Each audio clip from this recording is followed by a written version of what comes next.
अस्सलामुअलैकुम viewers, acute मिल के kitchen में आपको खुशामदीद करती हूँ। एक दफ़ा फिर एक नई रेसिपी के साथ। आज जो रेसिपी मैं आपके साथ शेयर कर रही हूँ वो है बिस्किट की रेसिपी है ये। लेकिन ये बिस्किट मैं फ्राई भी करूँगी और आपके लिए बेक भी करूँगी ताकि दोनों वर्जन आपके पास मौजूद हो और आपके लिए ईजी हो जाए। और इसमें जो मैंने बनाते वक्त, इस रेसिपी को डेवलप करते वक्त जो मैंने चीज़ों का ख्याल रखा वो ये था कि इसमें हर वो चीज़ इस्तेमाल हो जो हेल्थ के लिए बहुत अच्छी हो। ठीक है, तो इसमें मैंने, इसका नाम है 5G बिस्किट्स। ठीक है, इनमें जो मैंने 5 ग्रेन इस्तेमाल किए हैं, ये है मेरे पास जौ का दलिया, ये मैंने 2 टेबल स्पून लिया है। ठीक है, आटा जो है नॉर्मल चक्की आटा, ये मैंने 1 कप इस्तेमाल किया है। जो मैदा है हमारे पास वो भी 1 कप है। ठीक है, ये मैंने सूजी इस्तेमाल की है, ये हाफ़ कप है। और ये है मेरे पास बेसन, ठीक है, ये भी हाफ़ कप है। अच्छा, और जो इन सब चीज़ों को मिलाने के लिए, बिस्किट जिनको मिठास देने के लिए मैंने मिश्री का इस्तेमाल किया है, ये मेरे पास है हाफ़ कप। इसको आप रिप्लेस कर सकते हैं शुगर के साथ। अगर आपके पास मिश्री ना हो तो आप शुगर ले लीजिए। आप इसको, जो शक्कर होती है, डायबिटिक है तो आप इसको शक्कर के साथ रिप्लेस कर लीजिए। और मिश्री के साथ भी बहुत हेल्दी होती है, बच्चों के लिए बहुत अच्छी होती है, सबके लिए अच्छी होती है। डायबिटिक वाले चाहें तो इसको रिप्लेस कर सकते हैं। अच्छा, इसमें जा रहा है मेरे पास 2 टेबल स्पून है, कोई भी आप अच्छी कंपनी का मिल्क पाउडर ले लीजिए। ठीक है, अच्छा, ये मेरे पास है इलायची दाना, जो पीसा है मैंने चीनी के साथ मिला के, 1 टीस्पून है ये मेरे पास लेवल करके। ये देख रहे हैं आप, ये मेरे पास है असली घी, क्यू मिल का अपना तैयार किया हुआ असली घी होता है ये। और मैं ज़्यादातर चीज़ों में यही यूज़ कर रही होती हूँ, इससे फ्लेवर बहुत अच्छा आता है और जो इसमें जो ताकत होती है वो भी बढ़ जाती है। ये ऑयल मत यूज़ कीजिएगा, अगर इसकी जगह आपको बटर यूज़ करना हो तो आप बटर यूज़ कर लीजिए, वो भी हमारा होममेड प्रिपेयर हुआ हुआ होता है। अच्छा, इसकी रेसिपी अगर आपको चाहिए हो तो चैनल पे मौजूद है, आप एक्यू मिल पे जाके सब्सक्राइब कीजिएगा तो आपके पास खोए की और असली घी की रेसिपी आ जाएगी। बेसन मैंने आपको बता दिया हाफ़ कप है, और दूध मेरे पास गूंदने के लिए मौजूद है लिक्विड में। मैं देखूँगी कितना इस्तेमाल होगा, अभी मैंने इसको मेजर करके हाफ़ कप लिया है। और ये डेसिकेटेड हमारे पास कोकोनट है, खोपरा पिसा हुआ जो नॉर्मल मिलता है बुरादा, वो मैंने लिया है 2 टेबल स्पून हीप में। ठीक है, लेवल करके ले लीजिए या हीप ले लीजिए। अच्छा, इन चीज़ों को किस तरीके से प्रिपेयर करना है, इसका एक ख़ास प्रोसेस है, उससे मैं आपको बताऊंगी। तो ये बहुत, एक तो इनका फ्लेवर बहुत अच्छा हो जाता है, टेस्ट बहुत अच्छा होता है, और दूसरे ये कि इनकी जो शेल्फ़ लाइफ है वो बढ़ जाती है। 1 मंथ के लिए आप आराम से इसको एयर टाइट जार में रखिए और यूज़ कीजिए जब आपका दिल करे। किसी वक्त बच्चों को भूख नहीं लग रही होती, बड़ों को भी, तो वो 1-2 बिस्किट इसके खाएँ और दूध पी लें 1 गिलास या 1 कप, और उनकी एनर्जी जो लेवल है वो बहाल हो जाता है। इसको किस तरीके से प्रिपेयर करते हैं मैं आपके साथ शेयर करती हूँ, स्टेप बाय स्टेप सब कुछ देखिएगा, दोनों चीज़ों में आपको बताऊँगी। अच्छा, देखिए व्यूअर्स, इस तरीके से एक पैन हम ले लेंगे और अब इसका मैंने फ्लेम ऑन कर दिया है। फ्लेम अभी मैंने बिल्कुल लो पे रखा है। सबसे पहले मैं इसके अंदर डालूँगी सूजी। ठीक है, अब मैं फ्लेम को करती हूँ थोड़ा मीडियम में, और हर चीज़ मुझे रोस्ट करनी है, बिल्कुल ड्राई रोस्ट, लेकिन बहुत स्लाइटली करनी है इसको। हलवा तो मुझे इसका बनाना नहीं है जो मैं इसको बहुत ज़्यादा कर दूँ। सिर्फ क्या होगा, ये मैं इसलिए कर रही हूँ ताकि इससे जो है वो एक अच्छा सा फ्लेवर आ जाए। देखिए, जो भी चीज़ मैं बना रही होती हूँ, यूज़ कर रही होती हूँ, उसमें इस चीज़ का ख्याल रखती हूँ कि हर वो चीज़ जो है रेसिपी जब डेवलप करूँ या इन्वेंट करूँ तो आपके लिए, तो वो उसमें हर चीज़ का ख्याल रखती हूँ कि वो हेल्थ से रिलेटेड हो, क्योंकि हम हेल्दी वर्जन पे काम कर रहे हैं, हेल्थ के ऊपर काम कर रहे हैं। तो मैं ये चाहती हूँ कि कोई भी चीज़ ऐसी आप लोग खाएँ तो वो सिर्फ एक पेट फिलिंग ना हो, आपको न्यूट्रिएंट भी पूरे मिले उसके साथ, जितना ज़्यादा से ज़्यादा हो सकता है। ठीक है, इसको मैं हल्का सा, देखें कितना रोस्ट करूँगी मैं आपको दिखाऊँगी। अभी मैं इसको जो है वो बिल्कुल ड्राई रोस्ट करना है। जैसे इसका थोड़ा सा कलर आता है इसके अंदर, इसकी अरोमा आना शुरू होता है, तो फिर मैं आपको बताती हूँ क्या करना है। अच्छा, देखिए ये जो है रोस्ट हो गई है, लेकिन देखें आप, कलर नहीं इसका बदला। ठीक है, मैंने इसको 2 मिनट बस ड्राई रोस्ट किया है, कलर बिल्कुल नहीं बदलना चाहिए। ठीक है, इस चीज़ का ख्याल रखिएगा। अच्छा, अब इसके अंदर मैं जो है वो डालूँगी बेसन। ठीक है, बेसन, आटा और मैदा। अब इन तीनों चीज़ों को मैं एक साथ रोस्ट कर सकती हूँ। इसकी वजह ये कि इनका जो लेवल होता है वो एक जैसा होता है, सूजी की तरह ये ज़्यादा टाइम नहीं लेगा। इनको भी मुझे बिल्कुल लाइट सा रोस्ट करना है, बस ड्राई रोस्ट। कलर इसमें भी नहीं कोई ऐसा ख़ास चेंज होगा, ठीक है। ये देखिए ये भी अच्छा सा रोस्ट हो गया, इसकी मुझे खुशबू अच्छी सी आने लगी है। फ्लेम मैं करती हूँ ऑफ और उसके बाद मैं इसको करती हूँ ठंडा और फिर बताऊँगी कि मज़ीद स्टेप इसमें किस तरह से इसको प्रिपेयर करेंगे, ठीक है। अच्छा व्यूअर्स देखिए, ये इस तरह से एक पैन में ले लूँगी और जो मेरा ड्राई रोस्ट किया मैंने सारा आटों को और सूजी को, वो मैंने ठंडा करने रख दिया था। ये ठंडा हो चुका। अब मैं इसको इसमें कन्वर्ट करूँगी। गूंदने के लिए एक अच्छी सी टाइट सी डो बनाएंगे इसकी हम, ताकि ये जो बिस्किट हमारे बने वो बहुत खस्ता और क्रिस्पी। अच्छा ये देखिए ओट्स जो मैंने आपको बताया वो अब इस टाइम पे मैं इसमें शामिल कर लूँगी। ड्राई मिल्क वो भी मैं इसमें डाल दूँगी। कोकोनट जो मैंने आपको दिखाया था वो भी मैं इसमें डाल दूँगी। बहुत टेस्टी ये बनते हैं, इसको ज़रूर ट्राई कीजिएगा। और ये इलायची पिसी हुई ये भी मैं इसमें डाल दूँगी। और ये जो चीनी मैंने आपको बताई मिश्री, मैं मिश्री ले रही हूँ, आप चीनी ले लीजिएगा। मिश्री को भी आप जब लेके इस तरह से पीसते हैं तो हम तो मैं जो है वो चीनी नहीं यूज़ करती हूँ। आम अपनी चाय कॉफ़ी किसी भी चीज़ में मिश्री यूज़ करती हूँ। तो मीठों में भी ज़्यादातर मैं कोशिश करती हूँ कि मैं मिश्री यूज़ करूँ, या फिर आपको इसका ऑल्टरनेट ये कि आप शक्कर यूज़ कर लीजिए। सर्दियों में मैं जो शक्कर मिलती है वो यूज़ करती हूँ और गर्मी में मैं मिश्री इस्तेमाल करती हूँ ज़्यादातर चीज़ों में। जो भी मैंने आपके लिए शरबत वगैरह चीज़ें बना रही हूँ सब चीज़ों में, क्योंकि मिश्री जो है वो मैदे को भी ठंडा रखती है और आपके जिगर के लिए बहुत अच्छी होती है। जो आपका लिवर फंक्शन करता है उसके लिए बहुत अच्छी होती है। अच्छा जी, ये सारी चीज़ों को मैंने मिला लिया। देखिए कितना अच्छा सा इसकी खुशबू इतनी अच्छी आ रही है। सारे जो मैंने आटे रोस्ट किए हैं उसका बहुत अच्छा अरोमा आ रहा है। अच्छे से मैं इसको मिक्स कर रही हूँ इसलिए ताकि इसमें कोई अगर गुठली वगैरह रह गई हो तो वो भी सही हो जाए, इसके साथ एक जैसी हो जाए। अच्छा अब मैं क्या करूँगी, जो मेरे पास ये हाफ़ कप की है मैं पूरा इसके अंदर डाल के और इसको क्रम्स की शक्ल में पहले बनाऊँगी। अच्छा मैं देखिए इसी चीज़ें बता रही होती हूँ घी से तेल से, ताकि जो हर एक के घर में देखिए एक अफोर्ड भी नहीं कर सकता बटर इंसान। हमारे यहाँ के जो वो है माशरा उसमें इतनी ज़्यादा जो है वो पैसे वाले लोग या इतने ज़्यादा नॉर्मल लोग ज़्यादातर होते हैं हमारे यहाँ कि वो इतना ज़्यादा ख़र्चा नहीं कर सकते। तो मेरी कोशिश ये होती है कि ऐसी चीज़ें बनाऊँ जो आम ख़वातीन घरों में अपने बच्चों के लिए अच्छी चीज़ें बना भी सकें और इस्तेमाल भी कर सकें और करवा सकें। और ये नहीं कि वो मक्खन के चक्कर में या बटर के चक्कर में कि ये कुकी तो बटर से ही बनेंगे तो आप कैसे बनाएं, नहीं, बिल्कुल भी नहीं। आप ये कुकी बनाएं और आप सारी कुकीज़ को और बिस्किट्स को भूल जाएंगे जब आप ये बनाएंगे। इनका रिज़ल्ट बहुत परफेक्ट आएगा। जैसे मैं रेसिपी बता रही हूँ बिल्कुल इस तरीके से आपने फॉलो करनी है। ये देखिए इस तरह से अच्छे से मैं इसके ब्रेड क्रम्स को जो है वो बनाऊँगी। बेसन की वजह से भी इसका टेस्ट बहुत अच्छा हो जाता है, ओट्स की वजह से, सूजी की वजह से। और जो आटा है हमारा वो चक्की का लीजिएगा, वाइट आटा नहीं लीजिएगा, क्योंकि मैं मैदे की शक्ल में वाइट फ्लावर ले चुकी हूँ। तो चक्की का आटा जितना ज़्यादा, एक चक्की का बारीक आटा आता है और एक थोड़ा सा मोटा आता है। मोटा होगा तो ज़्यादा मज़े की बनेगी। ये देखिए इस तरह से इसकी ये बाइंडिंग होनी शुरू हो गई।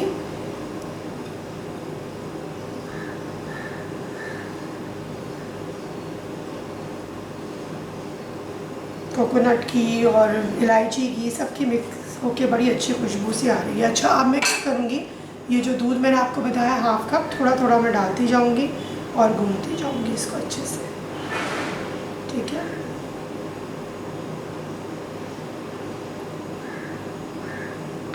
असली घी की भी बड़ी अच्छी खुशबू आती है। जिनको असली घी ना पसंद हो वो तो इस्तेमाल कर सकते हैं। फिर जो अपना दूसरा घी आता है नॉर्मल हमारा जो मिल रहा होता है किसी भी कंपनी का, अच्छा सा ले लीजिए। लेकिन मेरा मशवरा यही होगा कि देसी घी का इस्तेमाल अपने घरों में रखा करें। देसी घी मोटा नहीं करता, बहुत फ़ायदेमंद होता है। बिल्कुल थोड़ा थोड़ा करके मैं डालती जाऊंगी और ये सारा मैं गूंथती हूँ और फिर आपको दिखाती हूँ गूंथ के कि हमारी डो कैसी होनी चाहिए, कितनी टाइट होनी चाहिए, कितनी लूज़ होनी चाहिए, किस स्टेप पे हम इसमें दूध डालना छोड़ देंगे। अच्छा व्यूअर्स देखिए ये आटा जो है वो मेरा डो इसकी प्रिपेयर हो गई है। ये देखिए ये इतनी ही हार्ड होनी चाहिए, ठीक है। इस तरह से ये देखिए, हमें इसको थोड़ी सी मुश्किल हो, आटे की तरह से बिल्कुल नहीं होगी ये देखिए इस तरीके से ये हार्ड होगी। इसको मैं रखती हूँ थोड़ी देर, 10 मिनट के लिए इसको फ्रीज़र में रखिए ताकि ये थोड़ा सा स्टेबल हो जाए, और फिर मैं इसको बताती हूँ कि इसके आगे हमें मज़ीद इसको किस तरीके से मैं इसको बनाऊँगी। ये देखिए आप कितनी हार्ड है, ये देख रहे हैं ना आप, बिल्कुल सॉफ्ट नहीं होनी चाहिए, बहुत ज़्यादा भी हार्ड नहीं है, लेकिन ये देखिए इस तरह से बस ये जब प्रिपेयर हो गई, इसको मैं रखती हूँ फ्रिज में, फ्रीज़र में रखिए इसको 10 मिनट के लिए, ताकि ये अच्छे से ठंडी होके और स्टेबल हो जाए। इसको रोलिंग पिन से मुझे बेलना है। अच्छा व्यूअर्स देखिए, ये मैंने 10 मिनट के लिए इसको फ्रीज़र में रख दिया था, और ये देखिए ये थोड़ा सा शेप में आ गई है। अब मैं जो है इसको रखती हूँ यहाँ पर, और इसको मैं करती हूँ थोड़ा सा ग्रीन। अच्छा, अब इस तरह से देखिए बटर पेपर ले लूँगी मैं 2, ठीक है। एक मैं ये नीचे रखूँगी, और इसको मैं हाफ पार्ट करके, ये देखिए इस तरीके से मैं इसको शेप करके और इसके ऊपर रखती हूँ। जितना मेरा हाथ से हो सकता है मैं इसको करूँगी, उसके बाद मैं इसको रोलिंग पिन से करूँगी, ठीक है। ये एक बटर पेपर मैंने इसके ऊपर और रख दिया, ठीक है। तो हल्का सा आपने प्रेस किया, और फिर रोलिंग पिन की मदद से एक तरफ से मैं इसको ऐसे पकड़ लूँगी, ताकि इसको मैं इतना फ्लैट करूँगी जितनी मुझे हाफ इंच तक हो जाए, जितनी मुझे ये बिस्किट की जो मोटाई है वो दरकार है कि कितना मुझे मोटा चाहिए, ठीक है ना। बस इस तरीके से अब मैं इसको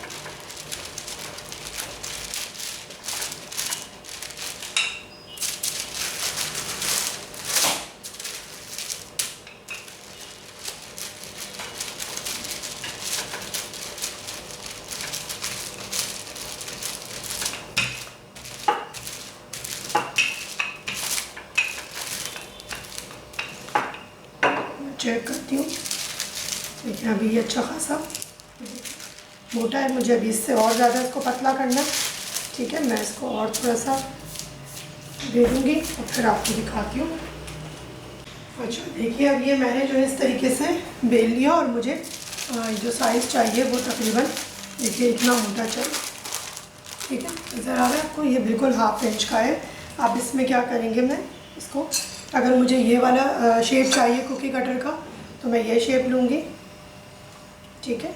इस तरफ से ले लूँगी, इस तरफ आना चाहिए तो इस तरफ से, जो आपका दिल करे आप जिस तरीके की भी बनाना चाहिए। देखिए इस तरह से ये थोड़ा बिस्किट का हमारा शेप लगता है। बच्चों के लिए थोड़ा जो नए नए शेप्स होते हैं वो बच्चों को पसंद आते हैं, और थोड़े छोटे स्मॉल साइज़ के जो शेप्स होते हैं वो बच्चों को बड़े अट्रैक्ट करते हैं। तो मैं सारे शेप इस तरीके से कटिंग करके, ये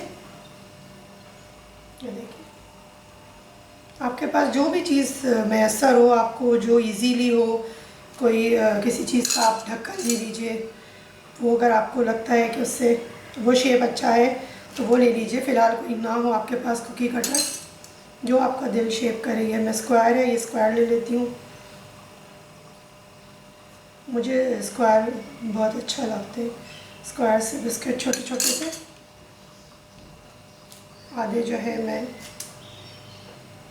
कढ़ाई मेरी प्री हीट हो रही है, और मैं ओवन में बेक नहीं कर रही, आज फ्राई करके आपको दिखाऊंगी, और आपको कढ़ाई में बना के दिखाऊंगी कितना अच्छा इनका रिज़ल्ट आता है। बस इस तरीके से मैं ये सारे अलग कर लूँगी। देखिए इस तरह से इसमें प्लेट में मैं रखती जाऊँगी। जो एक्सपायर मेरे पास डो बचा उसको मैं दोबारा से जो है बेल के और फिर उसका निकाल के फिर आपको बताऊँगी। ये देखिए इस तरीके से ये आराम से इजीली हैंडल हो जाएगी डो, कोई परेशानी की बात नहीं है। अच्छा इसमें चूँकि बेसन भी है और ओट्स भी हैं, अगर किसी को ड्राई ज़्यादा लग रहा हो तो वो इसमें थोड़ा सा घी का इजाफा और कर दें, 2 टेबलस्पून और बढ़ा दें। शुगर कम लगे तो और बढ़ा दें, ये बिल्कुल मुनासिब हम रखते हैं। शुगर यही पसंद की जाती है ज़्यादा, बहुत ज़्यादा स्वीट फ्लेवर नहीं पसंद किया था, फिर वो खाया नहीं जाता। ये देखिए इस तरह से ये मैंने सारे शेप ले लिए थोड़े खूबसूरती के लिए। और अभी मैं एक स्क्वायर भी आपको बताती हूँ, लंबा स्टिक्स में भी वो शेप भी आप रख सकते हैं काट के, बिस्किट टाइप। जो होते हैं लंबे वाले बिस्किट बनते हैं। इस तरीके से मैंने ये सब कट कर लिए। बाकी के भी मैं प्रिपेयर करती हूँ और आपको दिखाती हूँ कि किस तरीके से ये ओवन में बेक होंगे और किस तरह ये फ्राई होंगे, सॉरी कढ़ाई में बेक होंगे और किस तरह से ये फ्राई होंगे। अच्छा व्यूअर्स, देखिए ये जो कढ़ाई है मैंने प्रीहीट कर रखी है तकरीबन हाफ एन आवर से। अब मैं इसको हटाऊँगी और ये देखिए इस तरीके से मैंने इसको बग़ैर किसी ग्रीसिंग की, ऑयलिंग करे, इसको डायरेक्ट हम जो है वो रख देंगे। हाथ बचा के कीजिएगा क्योंकि कढ़ाई प्रीहीट हो रही है। और इसको मैं कवर कर दूँगी तकरीबन 20 to 30 मिनट्स के लिए, ठीक है। फिर मैं आपको इसको दिखाती हूँ। अच्छा व्यूअर्स, अब देखिए वो मैंने रख दिया है कढ़ाई में बेक होने के लिए। और अगर यही चीज़ सेम आप चाहें तो कढ़ाई के अलावा ओवन में भी बेक कर सकते हैं, लेकिन कढ़ाई की फरमाइश होती है काफ़ी कि किसी पतीली या कढ़ाई में बनाना सिखाएं, तो इस वजह से। अच्छा मैं अब फ्राई का बता दूं। इस तरह से ये मैंने लोहे की कढ़ाई हमेशा बताती हूँ मैं लेती हूँ और स्टील का चमचा फ्राई के लिए यूज़ करती हूँ। नॉन स्टिक का मेरा वो इतना मुझे मतलब अच्छा नहीं लगता, मज़ा नहीं आता, वो रिज़ल्ट नहीं होता जो क्रिस्पीनेस इसकी होती है लोहे की कढ़ाई में फ्राई करने की। अच्छा देखिए अब मैंने ऑयल जो है वो नॉर्मल हो गया, बहुत तेज़ नहीं करना हमें, बहुत लो फ्लेम पे इसको इस तरीके से ये जितने भी मैंने देखिए बना के आपके सामने शेप्स रखे, अब इनको मैं आहिस्ता आहिस्ता इसमें डालती जाऊँगी।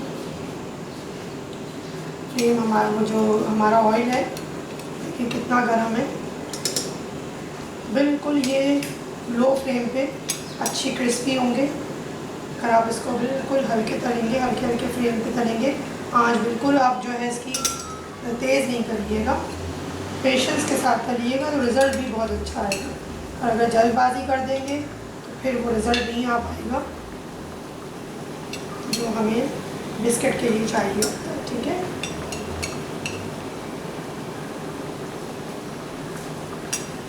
ओवर पाउडर नहीं करूँगी मैं ताकि ये एक दूसरे के साथ टच ना हो। बस अभी बिल्कुल मैं इसको चेंज नहीं करूँगी जब तक कि इसका एक तरफ का कलर अच्छा नहीं आ जाता, ब्राउन हो जाता है, फिर मैं दूसरी तरफ इसको चेंज करूँगी। जी व्यूअर्स देखिए ये दोनों तरफ से कितना अच्छा इसका कलर आ चुका, ठीक है। ये गोल्डन ब्राउन हो चुके। बस मैं अब इसको निकालती हूँ और आपको दिखाती हूँ। अच्छा व्यूअर्स देखिए फ्राई जो है वो मैंने आपको दिखा दिया, माशाल्लाह से बहुत अच्छा कलर आ गया, फ्राई हो गए। और अब ये देखिए जो मेरा कढ़ाई में जो हम बेक कर रहे हैं ये भी देखें, ये भी माशाल्लाह अच्छे से प्रिपेयर हो गए। फ्लेम करती हूँ मैं ऑफ और आपको प्रेजेंट करके दिखाती हूँ। अच्छा व्यूअर्स मैंने कहा आपको पहले इसमें भी कलर दिखा दूँ, कहीं आपको डाउट हो कि ये इसका कलर सही आया कि नहीं आया। तो ये देखिए मैं आपको इसका दिखाती हूँ। ये देखिए कितना प्यारा कलर इसका पीछे से और आगे से दोनों तरफ से आया है। और हमेशा याद रखा करें, देखिए जो होममेड चीज़ होती है वो होममेड होती है, उसको हम बाज़ार जैसा रिज़ल्ट उसका नहीं चाहते कि, और बाज़ार जैसा ज़ाहिर है वो हो भी नहीं सकता, वो बड़ी बड़ी मशीनों के अंदर चीज़ें बन रही होती है, प्रिपेयर होती है। लेकिन ये बहुत बेस्ट है अगर आप इसको बेक करें तो। ये देखिए बहुत अच्छा कलर और बहुत क्रिस्पी हो रहे हैं, देखिए आपको गिराने से अंदाज़ा हो रहा होगा, आवाज़ आ रही होगी, ठीक है। बस मैं आपको इसको प्रेजेंट करके दिखाती हूँ। जी व्यूअर्स देखिए ये दोनों प्रिपेयर हो चुके हैं, फ्राई हुए भी बिस्किट और जो मैंने आपके सामने कढ़ाई के अंदर प्रिपेयर किया आपके लिए वो भी तैयार है। ये देखिए अब मैं आपको दिखाती हूँ। इनके ऊपर जो ये क्रैक्स देख रहे हैं आप, ये इस बात की का सबूत है कि ये बहुत क्रिस्पी हैं, ठीक है ना। अभी थोड़े गर्म भी हैं, जब ठंडे होते जाएंगे, जितने ज़्यादा ठंडे हो जाएंगे ये उतने ज़्यादा ये क्रिस्पी होते चले जाएंगे, कड़क हो जाएंगे। ये देखिए अभी मैंने हाथ ही लगाया और ये टूट रहा है, देखिए आराम से, बहुत खस्ता है ये, अभी ज़रा गर्म भी है तो मुझे थोड़ी प्रॉब्लम हो रही है। ये देखिए अंदर से भी पूरे फुल हुए में और इसका टेस्ट भी बहुत ज़बरदस्त है। ये फ्राई हुए में और ये देखिए ये मैंने सारे जो हैं वो कढ़ाई के अंदर करे, मैंने थोड़ा सा ये शेप चेंज किया था, मैंने आपको दिखाया था। ये देखिए ये अभी ठंडे हो गए और इनके अंदर मैंने इस तरह से कांटे से हल्का सा कांटा इसके अंदर यूँ करके निशान बना दिए थे। ये देखिए ये भी बहुत टेस्टी, बहुत ज़बरदस्त है। मेरा मशवरा ये है कि आप इसको बेक करें इसी तरीके से कढ़ाई के अंदर या ओवन में, तो ये ज़्यादा आपके लिए फ़ायदेमंद रहते हैं। और बच्चों वगैरह को आपने देना है तो इस तरह से देखिए कलर में थोड़ा सा फ़र्क आएगा क्योंकि वो एक कंपनी मेड बने हुए और होम मेड में फ़र्क होता है। लेकिन आप ये देखिए ये बाहर से पीछे से ये देखिए और ये देखिए आगे से, बहुत अच्छे सिके ये आगे पीछे दोनों तरफ से, और टेस्ट में भी बहुत अच्छे हैं। ये देखिए इसी तरीके से होंगे ये देखिए पीछे से देखिए कितने अच्छे हुए में। ये भी देखिए दोनों तरफ से बहुत अच्छी साइड है, दोनों तरफ से सिक चुकी हैं। इसको जो है आप जब बिल्कुल ठंडे हो जाएं तब आप इसको एयर टाइट जार में अलग अलग रखिएगा। फ्राइड वालों को अलग रखिएगा, और जो इस तरह से हमने कढ़ाई में बेक किए हैं आप ओवन में भी कर सकते हैं, नो इशू, बहुत अच्छे रहेंगे। ओवन में भी पूरा महीना आप इस्तेमाल कीजिए इसको। और ये है कि बस अलग अलग रखिएगा, फ्राई वालों के साथ बेक वालों को मत रखिएगा, तब ये अपने आराम से दोनों बॉक्सेस में ठीक रहेंगे 1 महीने तक। मिलती हूँ इंशाल्लाह ताला आपसे फिर किसी नई रेसिपी में, किसी नए इंग्रेडिएंट, किसी नई हर्ब को लेके। अपना और अपने अतराफ़ के लोगों का बहुत ख्याल रखें, खुश रहें, खुश रहने दें और खुश रखने की भी कोशिश करें। अच्छा खिला के, इस तरह की एनर्जी और एनर्जेटिक चीज़ें बना के। इस वक्त घर में बच्चे मौजूद हैं और हम चाहते हैं कि कम खर्चे के अंदर आपको अच्छी चीज़ें सिखाएं, ताकि लग्जरी चीज़ें डाल के और रिच चीज़ें डाल के तो चीज़ें बनी जाती हैं, लेकिन इस तरह से सस्ती और घरेलू चीज़ों के ज़रिए मैं चाहती हूँ आप अच्छी चीज़ें बच्चों को बनाएं। और ये वक्त है बच्चों को बाहर के जंक फूड से हटाने का, और घरों में जब इन चीज़ों के आदी हो जाएंगे तो वो खुद ब खुद ये वाली बाहर की चीज़ें, जंक फूड पसंद नहीं करेंगे। हमेशा की तरह से यही कहूँगी कि ईट हेल्दी, फील हेल्दी।